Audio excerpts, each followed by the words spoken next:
यही काम चाहिँ केपी ओलीलाई गर्नुपर्थ्यो उसले। त्यो त एमालेको प्रायोजित पात्र हो, एमालेको कार्यकर्ता हो। एमाले युवा संघ र हाम्रो पंक्ति व्यक्तिमाथि आक्रमण गरेर हत्या हिंसा गरेर असंख्य खालका चाहिँ नि नाजायज काम गरेर स्थापित हुनुपर्छ भन्ने मान्यता बोक्दैनौँ। यिनीहरू राजनीतिज्ञ होइनन्, अपराधी हुन्। म मर्न पनि सक्छु, तर म यिनीहरूलाई छोड्दिनँ। यस्ता खालका अराजक र अपराधिक गतिविधि गर्नेहरूलाई जनताले कहाँ कुन तहमा आक्रमण गरे त्यो कुरा कानुनी उपचार खोज्नु पर्थ्यो। राजा ल्याउन सकिन्छ भनेर लागेका यी पुनरुत्थानवादी शक्तिहरू त कुन दुलामा लुकेर बसेका छन् मलाई थाहा छैन होइन। यस्तो कुरामा युवा संघलाई र हामीले जोडेर कसैले रमितामा रमाइरहेछ भने अब हामीलाई टाउको दुखाइ पनि छैन। नमस्कार हजुर, धन्यवाद, नमस्ते।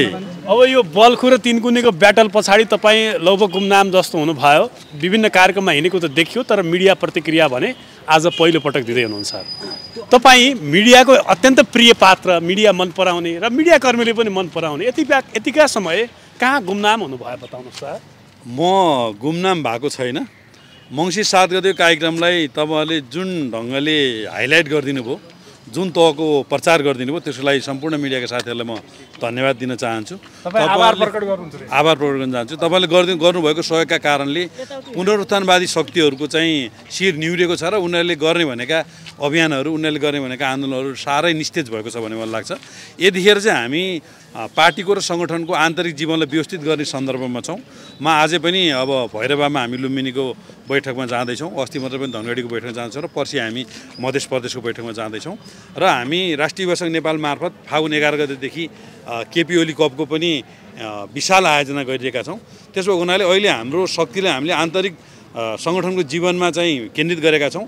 अब हामी चाँडै नै काठमाडौँ केन्द्रित जनपरिचालनको विशाल अभियान गर्नेछौँ र त्यसमा नेकपा एमाले आफै लाग्नेछ। सम्भवतः फागुन चैत महिना हामी भव्य कार्यक्रम गर्छौँ। त्यस पछाडि हामी हुलाकी राजमार्ग केन्द्रित, मधेस केन्द्रित चाहिँ नि विशाल जनपरिचालन गर्छौँ। यो मध्य पहाडीको जुन यात्रामा हामीले झोलाघाटदेखि चिवा भन्ज्याङसम्म जुन खालको एउटा अनुभव र अनुभूति लिएका छौँ र जनताको साथ र समर्थन हामीले प्राप्त गरेका छौँ। त्यसलाई जनपरिचालन त हिजो आज पनि गरिरहनु भएको छ तपाईँहरूले भन्ने छ, के छ अहिले पनि फाटाफुटा हामीले पार्टीका आन्तरिक जीवनलाई व्यवस्थित गर्ने कुरामा हाम्रा भेलाहरू, कार्यक्रमहरू, अधिवेशनहरू, प्रशिक्षणहरू गरेका छौँ र यो चिसो मौसम भएका कारणले पनि सार्वजनिक कार्यक्रमहरू चाहिँ हामीले अलिक कमै गरेका छौँ। त्यसो हुनाले मिडियामा अलिकति कम तपाईँले हामीलाई देख्नु भएको होला, तर हामी चाहिँ नियमित हाम्रा गतिविधि र कार्यक्रमहरूमै छौँ। आफ्नो सार्वजनिक कार्यक्रम नभए पनि अर्काको कार्यक्रम भिथोल्ने काममा चाहिँ परिचालन भएकै छ भन्ने पनि आयो कि हिजो। अब नेकपा एमाले जतिको राष्ट्रिय युवा सङ्घ जतिको सङ्गठनले चाहिँ हामी अर्काको कुरामा धेरै चासो राख्दैनौँ। हामी हाम्रै कुरामा अगाडि बढ्छौँ। हामीले आत्मसात गरेको मार्क्सवाद लेनिनवाद र जनताको बौद्ध जनवादको मार्गदर्शनलाई हामी अगाडि बढ्छौँ। वर्गीय रूपमा हामी पछाडि परेको वर्ग र समुदायको हितको चाहिँ पक्ष पोषण गर्न लाग्छौँ। शोषण दमन र उत्पीडन परेको जनताको हक र हितको पक्षमा आवाज उठाउँछौँ। सरकारले गरेका चाहिँ भ्रष्टाचार, अनियमितता, तस्करी लगायतका असङ्ख्य काण्डहरू गरेको छ र कतिपय काण्डहरू पर्दाफास गरेर म चाहिँ कानुनी दायरामा ल्याउँछु भन्थे, त्यसबाट पनि गुमनाम भएको छ। यसको विरुद्ध हामी सरकारलाई दबाब दिन्छौँ। अहिले अर्थतन्त्र जुन ढङ्गले सङ्कट परेको छ, पुँजीगत खर्च एकदम भएको छैन, राजस्व बिल्कुल उठेको छैन, हाम्रो आर्थिक वृद्धि दर एकदम 3% पनि नभएको अवस्था छ। यी सबै कुरालाई हामी सरकारलाई सचेत गराउँदै सहकारी क्षेत्र डामाडोल छ, ब्याङ्किङ क्षेत्र डामाडोल छ, निजी क्षेत्र डामाडोल छ, औद्योगिक क्षेत्र डामाडोल छ, निर्माण क्षेत्र डामाडोल छ, यी सबै क्षेत्रलाई उठाउने कुरामा सरकारलाई दबाब दिने र हामी एउटा वैकल्पिक शक्ति हो र विगत 40 महिनामा नेकपा एमाले यो काम गरेको त ओली सरकारको पालामा भन्ने कुराको उजागर गर्दै हामीले हिजो गरेका राम्रा कामहरूलाई चाहिँ अलिकति ब्रान्डेड गरेर प्रचार गर्नुपर्छ कि भन्ने हामीलाई लागेको छ। र यहाँ प्रसङ्ग जोडे तपाईँ अब खरो वक्ताका रूपमा तपाईँ जस्तोसुकै सवालको पनि सटिक जवाफ दिन सक्ने र अलिक खरो प्रश्न मन पराउने व्यक्तिको रूपमा पनि हुनुहुन्छ। हिजो मात्रै दुर्गा प्रसाईको कार्यक्रममा युवा सङ्घको हस्तक्षेप भयो, युवा सङ्घले थप्पड अथवा जुत्ता प्रहार गर्नुभयो चाहिँ एकजना कार्यकर्ताले भनेर दुर्गा प्रसाई स्वयंले तपाईँलाई लक्षित गरेर आरोप लगाउनु भयो। यो ब्याटल अझै नसकिएको तपाईँहरूको आन्तरिक द्वेष, रिस, राग के हो बताउनुहोस् त। अब हामी कहाँ एउटा भनाइ छ, अगुल्टोले हानेको कुकुर बिजुली चम्किँदा तर्सिन्छ भन्छन् होइन। एउटा कुकुरलाई चाहिँ बुढी आमाले चाहिँ नि अँगानाबाट अगुल्टोले हानिदिन्छन्, अनि बेलुका बिजुली गड्याङ र गुडुङ गरेर चम्किँदाखेरि चाहिँ कुकुर भाग्दो रहेछ। उसले के लाग्दो रहेछ भने अगुल्टोले नै मलाई कसैले हान्यो भन्ने लाग्दो रहेछ।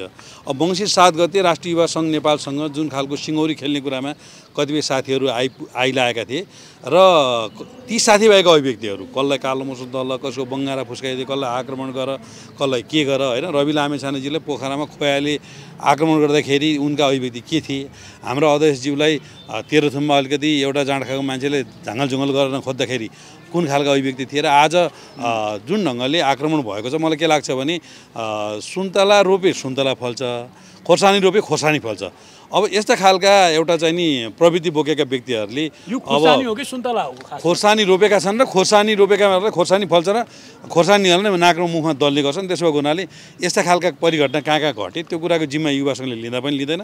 त्यस्तो घटना घटाउने मान्छे युवा सङ्घसँग कहाँ आधिकारिक मान्छे पनि होइन र यस्तो कुरामा युवा सङ्घलाई र हामीले जोडेर कसैले रमितामा रमाइरहेछ भने अब हामीलाई टाउको दुखाइ पनि छैन। मैले अघि भनेका कार्यभारतिर केन्द्रित छौँ र यस्तो खालको गतिविधि र काममा लाग्ने हामीलाई फुर्सद पनि छैन। त्यो हाम्रो लक्ष्य उद्देश्य पनि होइन। त्यो आरोपप्रति के छ त? तपाईँमाथि त गम्भीर आरोप लाग्यो नि त।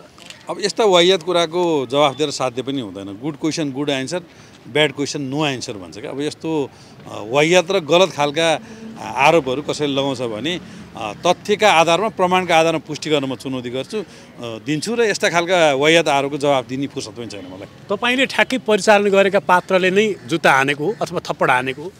अब यो प्रश्न तपाईँले बरोबर यो प्रश्न अझै सठिक जवाफ चाहन्छौँ क्या। बिल्कुल मैले अहिले पनि भने एमाले युवा सङ्घ र हाम्रो पङ्क्ति व्यक्तिमाथि आक्रमण गरेर हत्या हिंसा गरेर असङ्ख्य खालका चाहिँ नि नाजायज काम गरेर स्थापित हुनुपर्छ भन्ने मान्यता बोक्दैनौँ।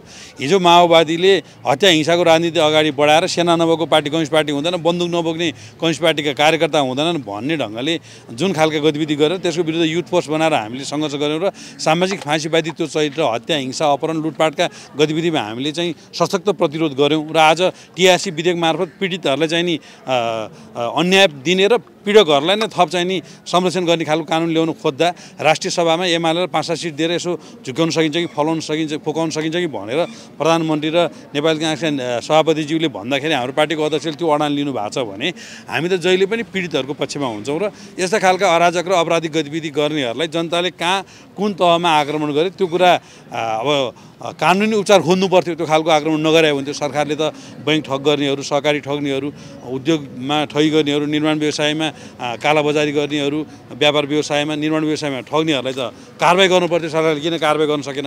त्यही नगरेको कारणले सायद जनताको आक्रोश प्रकट भएको होला। त्यसमा हाम्रो नाम कसैले बुझ्छ भने त्यो उनीहरूको दिवालियापन हो भने लाग्छ। कुनै बेला प्रतिष्ठाको लडाइँ, सङ्घर्षको लडाइँ जस्तो थियो तिनकुने र बल्खुको कसले चाहिँ देखाउने भन्ने थियो, त्यो अब सकिएको।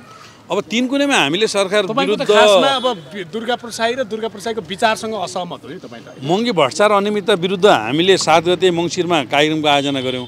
त्यो कार्यक्रममा जुधाएर पुनरुत्थानवादी शक्तिहरूले हाम्रो शक्तिलाई तौलने आँट गरे होइन। अब हामीले वास्तवमा उपत्यका केन्द्रित कार्यक्रम गरेका थियौँ। कुनै पनि खर्च गरेका थिएनौँ। गाडी खर्च पनि थिएन, होटल व्यवस्था पनि थिएन, क्याटरिङ व्यवस्था पनि थिएन, खानाको व्यवस्था पनि थिएन। त्यस भएको हुनाले हामीले निकै राम्रो सशक्त र मजबुत उपस्थितिका साथ कार्यक्रम गऱ्यौँ। त्यो कार्यक्रम पछाडि सरकार पनि धेरै हिसाबले सचेत भयो भन्ने लाग्छ। पुनरुत्थानवादी शक्तिहरू पनि धेरै हिसाबले डोमिनेट भयो भन्ने लाग्छ। हाम्रो मध्य पहाडी यात्रा पछाडि त राजा ल्याउन सकिन्छ भनेर लागेका यी पुनरुत्थानवादी शक्तिहरू त कुन दुलामा लुकेर बसेका छन् मलाई थाहा छैन होइन।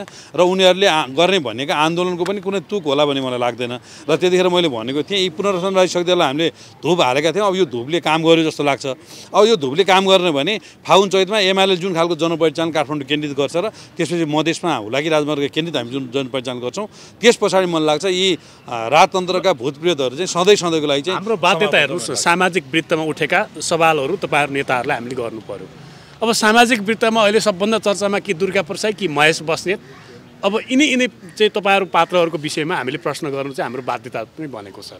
अब हिजो मात्रै दुर्गा प्रसाईले के भन्नुभयो भने तपाईँलाई लक्षित गरेर साँधेर फागुन 1 गते हामीले राजा फर्काउने मोमेन्ट हाम्रो बसन्तपुरमा जुन कार्यक्रम छ हेर्दै जानु होला, एमाले पनि फागुन 1 गते नै कार्यक्रम राख्छ भन्नु तयारी छ तपाईँहरूको? अब एउटा माग्नेको कथा हामी बच्चा जाँदाखेरि सुन्थ्यौँ होइन। एउटा माग्नेले चाहिँ एक दिन माग्ने जाँदाखेरि चाहिँ 2 महिना बढी चामल मागेको छ अरे। अब म यो चामल बेच्छु, त्यसपछि यो गर्छु, व्यापार गर्छु, पैसा कमाउँछु, त्यसपछि 2टा श्रीमती बिहा गर्छु, तिनीहरू झगडा गर्छन्, झगडा गरेर ए लाठीले हान्छु भन्दाखेरि अगाडिपट्टिको भाँडा पसलका सबै भाँडाहरू फुटेको थियो र उसले चाहिँ निकै त्यहाँ चाहिँ सजाय पाएको थियो भन्ने कुरा हामीले सुनेका थियौँ। त्यही भएर अब केही व्यक्तिहरूले अब यस्ता खालका मनको लड्डु घिउसँग खाएर राजा ल्याएर के गरेर राज्यको चाहिँ कब्जा गरेर म भोलि प्रधानमन्त्री होला भन्ने के होला भन्ने ढङ्गले अब असङ्ख्य रङ्गीचङ्गी मान्छे लागेका छन्, कोही नयाँ शक्ति भनेका मान्छे लागेका छन्, कोही गर्वमा पार्टी बनाउन हिँडिरहेका छन्। यस्ता धेरै प्रवृत्तिहरूलाई मलाई लाग्छ बसेत र केपिएलको आँखै अगाडि हामीले चाहिँ बसन्तपुरमा बत्ती बाल्छौँ, त्यसपछि सँगसँगै हामीले नारायणहिटीमा लगेर राज दरबारमा विराजमान गराउँछौँ भनेर। ठिक छ, मङ्सिर 7 गते पनि हामीले सुनेका थियौँ। मङ्सिर 7 गतेको कार्यक्रम एकदम अराजक बनाउने, रौतहट काण्ड जस्तो बनाउने, युवा सङ्घमाथि आक्रमण गर्ने, त्यस पछाडि झापाबाट राजेन्द्र लिङदेलले ज्ञानेन्द्रलाई बोकेर काठमाडौँ ल्याउने, त्यस पछाडि अहिलेको सरकार भङ्ग गराउने होइन, सेना परिचालन गर्ने, मन्त्री परिषदको अध्यक्षमा राजालाई ल्याउने होइन, त्यस पछाडि के गर्ने पूर्व प्रधान न्यायाधीशलाई ल्याउने होइन। अब को असङ्ख्य नाम गरेका व्यक्तिहरू मन्त्री हुने, कोही के हुने, यस्ता असङ्ख्य सपनाहरू त्यतिखेर पनि बुन्नेकै थिए। त्यही भएर अब यस्ता सपना बुन्नेहरूलाई अब जवाफ दिएर के साध्य होला। तर मलाई आज के लाग्छ भने आजको आधुनिक जनताको चेतनामा यो मुलुकमा राजतन्त्र आउँदा पनि आउँदैन र राजा ल्याउनु सकिन्छ भनेर ज्ञानेन्द्रले चाहिँ एकदम जुङ्गा मुठाएर बसेका छन् भने जुङ्गा नमुठार्दा हुन्छ। र फेरि जुन ढङ्गको संवैधानिक राजा ल्याउने उहाँले कुरा गर्नुभएको छ, संवैधानिक राजा ल्याएर केही हुनेवाला पनि छैन र के भएका थिए भन्ने कुरा सबै जनताले बुझेकै छन्। हामीभन्दा 3 पुस्ता अगाडिको मान्छे कोही शिक्षित जनसमुदाय हामी देख्दैनौँ। हाम्रो बाउ पुस्ताले चप्पल नलाइकन, जुत्ता नलाइकन हुर्क्यो, राम्रो स्कुल नदेखि हुर्क्यो, राम्रो बाटो नदेखि हिँड्यो, राम्रो यातायात नदेखि हुर्क्यो। त्यही भएर जति जे विकास भएको छन्, जयसुकै गाडी गरे पनि बहुदलीय व्यवस्था आइसके पछाडि, सङ्घीय लोकतान्त्रिक गणतन्त्र आइसके पछाडि नै भएका छन्। त्यसो भएको हुनाले राजतन्त्र मेरी आमा एकदम राम्रो थियो। यहाँ चाहिँ एकदम नातावाद किरवाद हुँदैन। अब राजाकी आमा मुमा बडा महारानी, राजाकी श्रीमती बडा महारानी, राजाको छोरो युवराज होइन, राज्यका निकायले 300-400 तलब पाउँदा उनीहरूले 40 लाख, 28 लाख, 50 लाख, 60 लाख तलब खाने वर्षको। अब यस्ता खालका असङ्ख्य प्रविधि छन्। उनका हुके बैठकीले गुठीका नामका जग्गा, केका नामका जग्गा कब्जा गरेर खाएका असङ्ख्य इतिहासहरू छन्। त्यसो भएको हुनाले अब राजतन्त्र चाहिँ एकदम राम्रो गर्ला, राजाले राम्रो गर्लान् भनेर केही व्यक्तिहरूले हुन्डी खाएर गरेको प्रचारको चाहिँ कुनै तुक होला जस्तो पनि लाग्दैन, त्यसको प्रभाव पर्ला जस्तो पनि लाग्दैन, जनताले त्यसलाई साथ दिलान् जस्तो पनि मलाई चाहिँ लाग्दैन। अब यो सहकारी पीडितहरूको आवाज जहाँकै गुन्जेको छ, रुवाबासी छ यति बेला सहकारी पीडितहरूको, यो विषयमा तपाईँहरूसम्म गुनासो आउँछ कि आउँदैन? बिल्कुल आएको छ र सहकारी पीडितहरूलाई न्याय दिनुपर्छ र त्यसमा पनि सेलेक्टेड सहकारीहरू, विशेष गरी सूर्यदर्शन सहकारीहरू जसमा जेबी राई जस्ता, रवि लामेछाने जस्ताका नाम आइरहेको छ र उनीहरूले जनताका गरिबका पसिना अरबौँ पैसा सहकारी ऐनमा स्पष्ट रूपले के व्याख्या गरिएको छ भने कम्पनी ऐनसित सम्बन्धित कुनै पनि कारोबारमा सहकारी ऐन संलग्न हुँदैन भन्नेको छ र जुन ढङ्गले ग्यालेक्सी टेलिभिजनमा अरबौँ पैसा लगानी गरिएको छ र त्यो पैसा कानुन विपरीत छ र मलाई कानुन थाहा थिएन भनेर कानुनको अनभिज्ञता चाहिँ क्षम्य हुँदैन भन्ने प्राकृतिक न्यायको सिद्धान्त छ। त्यसो भएको हुनाले यो विषयलाई गम्भीर छानबिन गर्नुपर्छ र आफ्नो तलब आफै घोषणा गरेर 5 लाखभन्दा बढी तलब खाने, 15% चाहिँ नि गुडविल सेयर भन्ने, गुडविल सेयरको कन्सेप्ट नेपालमा छँदै छैन। रविजी बाहेक अरू कसैले गरे भए यो चाहिँ ठुलो भ्रष्टाचार, अनियमितता र चाहिँ नि ठुलो कमिसनको कुरा भनेर व्यापक एउटा चाहिँ विरोधको कुरा हुन्थ्यो। त्यसो भएको हुनाले यो विषय गम्भीर छलफल गर्नुपर्छ र आफ्नो तलब 5 लाख तोक्ने अनि फर्च्युनर गाडी चढेर हिँड्ने, जनतालाई रुवाबासी गर्ने, विशेष गरेर चितवनकै जनता रुवाबासीमा परेका छन्, पोखराका जनता रुवाबासीमा परेका छन्, काठमाडौँको जनता रुवाबासीमा परेका छन्।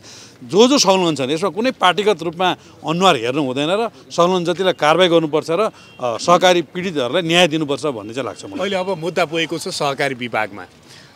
अब मुद्दा म्यानको रूपमा परिचित युवराज सफलजीले त्यो मुद्दा लिएर जानुभएको छ। यो मुद्दा सम्बन्धी के छ तपाईँहरूको राय? रवि लामिछाने फेरि फँसिदिए हुन्थ्यो भन्ने छ कि अथवा राजनीतिक रूपमा उन्मुक्ति पाइदिए हुन्थ्यो?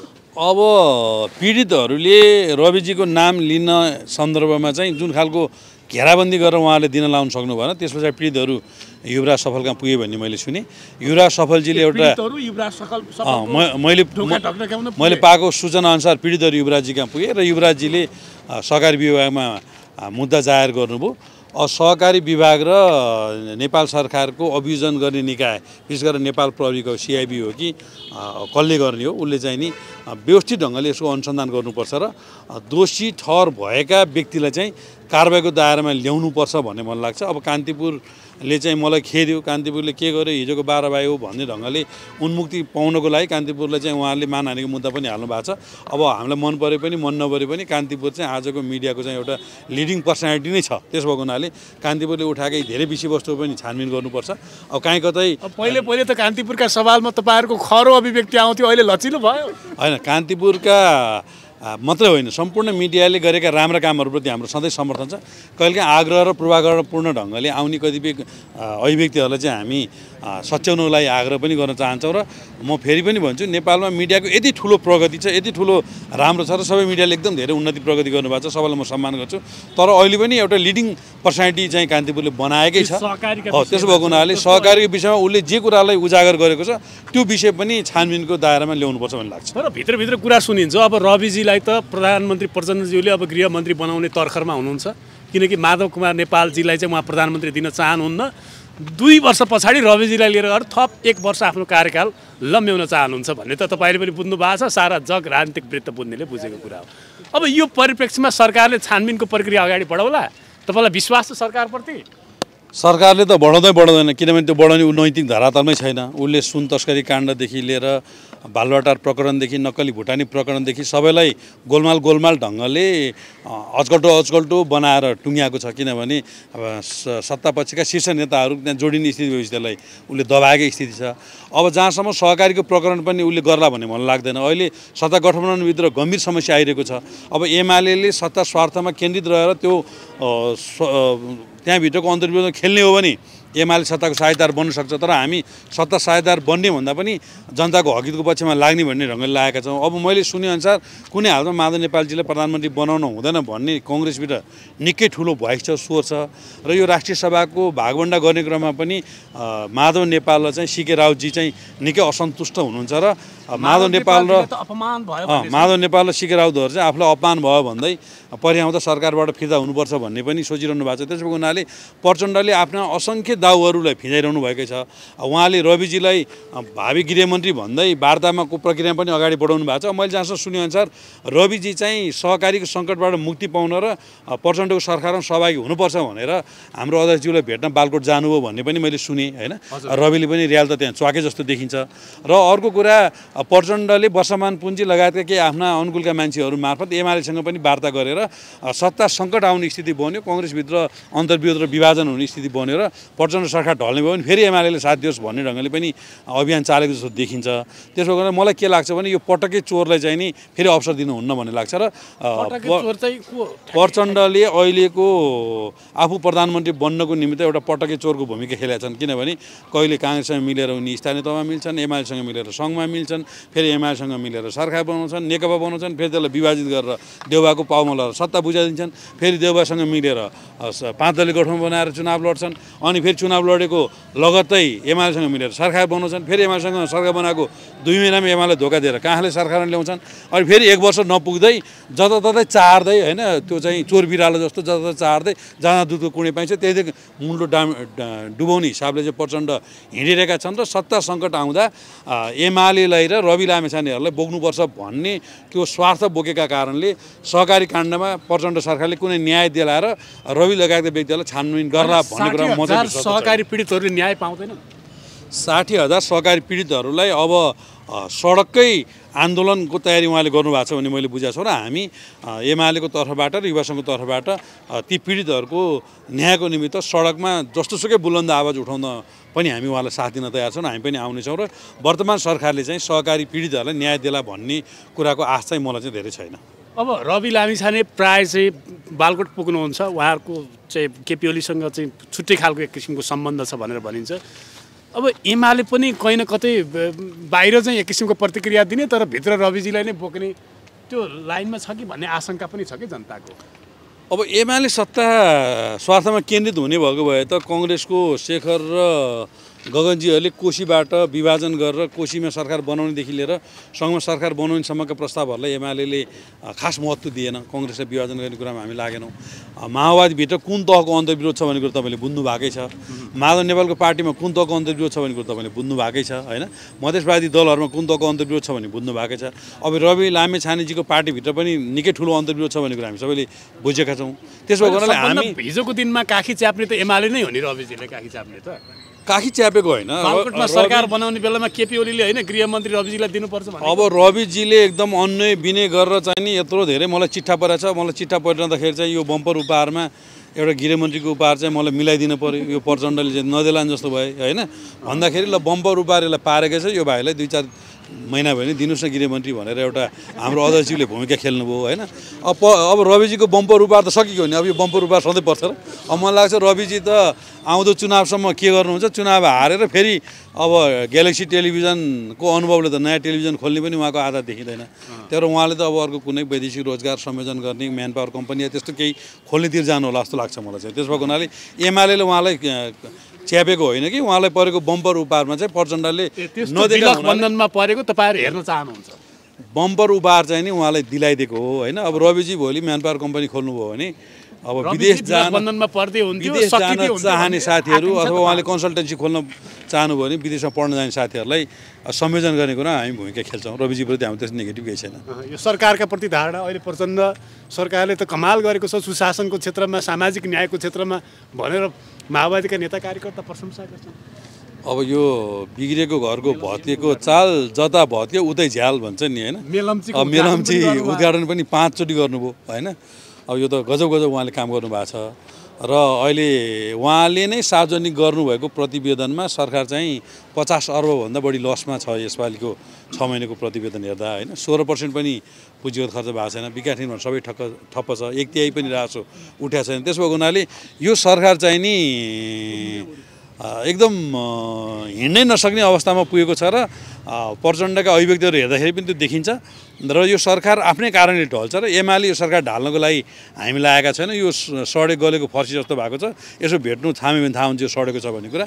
यो सरकार आफ्नै कारणले ढल्ने ठाउँमा पुगेको छ जस्तो लाग्छ मलाई चाहिँ। अन्तिम प्रश्न जस्तो केपी ओलीले हिजो मात्रै प्रतिक्रिया दिनुभयो, हामी अब 84सम्म कुर्न सकिँदैन, अब छिटै सरकार बनाइन्छ भनेर भन्नुभयो। के छ यो तपाईँहरूको आन्तरिक तयारी बताउनुहोस् त। यो सरकार ढलाउने 84 के फर्मुला अपनाउनुहुन्छ तपाईँहरू? अब 84मा नियमित चुनाव हुन्छ भन्ने सन्दर्भमा हामीले मिसन 84 भनेको हो।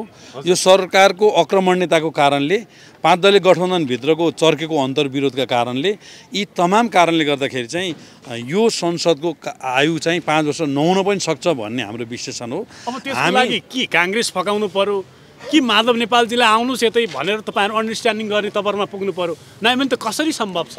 अब हामी यो 52 सालको जुन प्रवृत्ति हामीले देख्यौँ नि, त्यतिखेर संसद विघटन भयो, त्यस पछाडि त्यतिखेर सुत्केरी भत्ता पनि खाए, सांसदहरूले पजेरो काण्ड आयो होइन। विदेशमा गएर चाहिँ असङ्ख्य चाहिँ नि बैङ्ककमा चाहिँ नि के अरे कि हङकङमा चाहिँ नि त्यहाँका होटलका सिसा फोड्ने काम पनि भए। अब हामी यो 52 सालको पुनरावृत्तिमा राजनीतिलाई लान चाहँदैनौँ। त्यस भएको हुनाले एमाले काङ्ग्रेस जस्ता ठुला दलहरूलाई बलियो राष्ट्रिय शक्तिको रूपमा स्थापित गर्ने, बरु मुलुकलाई सकिन्छ भने 2 दलीय व्यवस्थातर्फ लानको लागि छलफल गर्ने, स्थिर सरकार दिने र यो एउटा सत्ता ढालेर अर्को सरकार निर्माण गर्ने, एउटा गठबन्धन तोडेर अर्को गठबन्धन निर्माण गर्ने कुरामा हामी छैनौँ। र हाम्रो अध्यक्षजीले भनेको चाहिँ मिसन 84 भनिरहेका छौँ हामीले। त्योभन्दा अगाडि पनि हाम्रो मिसनमा लाग्नुपर्छ भन्नुको मतलब चाहिँ हामी अर्ली इलेक्सनमा पनि जान सक्छौँ भन्ने कुरातर्फ सङ्केत गर्नुभएको होला। अब माधव नेपालजीलाई अँगालो मार्ने परिस्थितिमा पुग्नु भएको हो। अब नेकपाको विघटनमा भूमिका खेलेर अध्यादेश ल्याएर एमालेलाई अन्यायपूर्ण ढङ्गले विभाजन गरेर माधव नेपाल प्रचण्डहरूले शेरबहादुर देउवाको पाउमा जुन सत्ता बुझाउने काम गरेर अहिले पनि पुँजीवादीहरूले, दलाल नोकरसाही पुँजीवादीहरूलाई बोकेर कम्युनिस्ट पार्टीको विरुद्ध, एमाले विरुद्ध र केपी ओली विरुद्ध उहाँले जे हरकत गर्नुभएको छ त्यस मानेमा अब हामी चाहिँ माधव नेपाल र प्रचण्डहरूलाई प्रधानमन्त्री बनाउने गल्ती गरेर चाहिँ हाम्रो पार्टीले गर्दैन। अब आन्दोलनको कुरा, यो आन्दोलन अब जुन राप्रपाको एउटा आन्दोलन अगाडि आउँदैछ, अब दुर्गा प्रसाईको अर्को किसिमको फेरि क्याम्पेनिङ छ। अब यो बिचमा एमालेको भूमिका के हुन्छ? हिजो जस्तै तिनकुनेमा जस्तै खालको प्रदर्शन पनि हुन्छ कि अथवा चाहिँ तपाईँहरू सुमसाम गुमनाम भएर बस्नुहुन्छ? के हुन्छ भन्नु बताउनुहोस् त। अब जनताले व्यवस्था परिवर्तन गर्न खोजेका हुन् कि राजा ल्याउन खोजेका हुन् कि अहिलेको वर्तमान विद्यमान अवस्थाप्रति जनताको कुन तहको असन्तुष्टि हो भन्ने कुराको मापन गर्ने एउटा बेला हो यो होइन।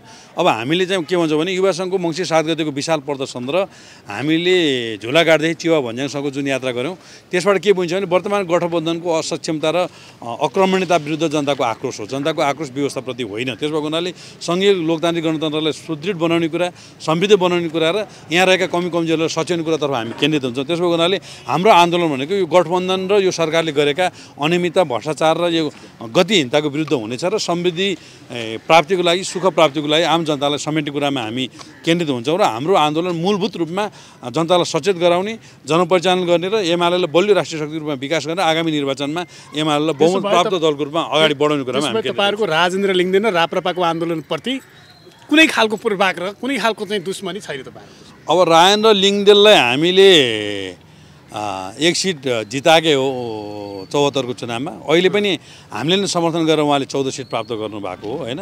मेरी बिल्ली मुझे म्याउ भन्छ हिन्दीमा होइन। अब यी राप्रपाका साथीहरू अहिले एमालेलाई नै म्याउ गर्न थालेछन्। अब भोलि एमाले या काङ्ग्रेसहरूले हात झिक्दिने हो भने अब राप्रपाको हालत के होला, यो माओवादी भन्ने पार्टीको हालत के होला, यो माधव नेपाल भन्नेको नेकपा यसको हालत के होला, यो भोलि जनताले देख्नेछन्। त्यसो हुनाले यो राप्रपा भन्ने पार्टीले एमालेलाई म्याउ गरेर चाहिँ सुहाएको छैन होइन। र हामीलाई त्यो तिनीहरूको आन्दोलनसित कुनै साइनो सरकार पनि छैन। अब हाम्रो उनीहरूसँग कुनै सरकार सम्बन्ध पनि हुँदैन। म त आगामी निर्वाचनमा पनि यस्ता पुनरुत्थानवादी शक्तिहरूलाई एमालेले भोट दिएर मत दिएर जिताउनु हुँदैन भन्ने मान्यता राख्छु। त्यसो भएको हुनाले यिनीहरूको आन्दोलनको खास प्रभाव पर्ला भने पनि मन लाग्दैन। नेकपा एमाले यो मुलुकको बलियो शक्ति हो, राष्ट्रिय शक्ति हो र आगामी निर्वाचनमा बहुमत ल्याउने शक्ति हो र केपी ओलीको सरकारमा 40 महिने विकास निर्माणको एउटा धमाका दिएको पार्टी हो। त्यसो भएको हुनाले एमाले जनपरिचालन गरेर आगामी निर्वाचनमा बहुमत ल्याउने ढङ्गले अगाडि बढ्छ। अब यो अन्य दलको आन्दोलन चाहिँ के हुन्छ कसो हुन्छ त्यो त भोलि समयले बताउँछ। मलाई लाग्छ कुनै प्रभाव यो आन्दोलनले यिनीहरूको आन्दोलनले होला देला जस्तो लाग्दैन। अब अन्तर्राष्ट्रिय प्रसङ्ग एउटा जस्तो भारतमा अहिले चाहिँ राम मन्दिर उद्घाटन हुँदैछ भव्यतापूर्वक। केही समय अयोध्यामा राम मन्दिर बन्दैछ, अयोध्या चाहिँ राम जन्मिएको भनेर भारतीयहरूले भन्ने गर्छ। केही समय अगाडि केपी ओलीले भन्नुभएको थियो राम त भारतमा होइन हाम्रो चितवनको ठोरीमा जन्मेको भनेर भन्नुभएको थियो।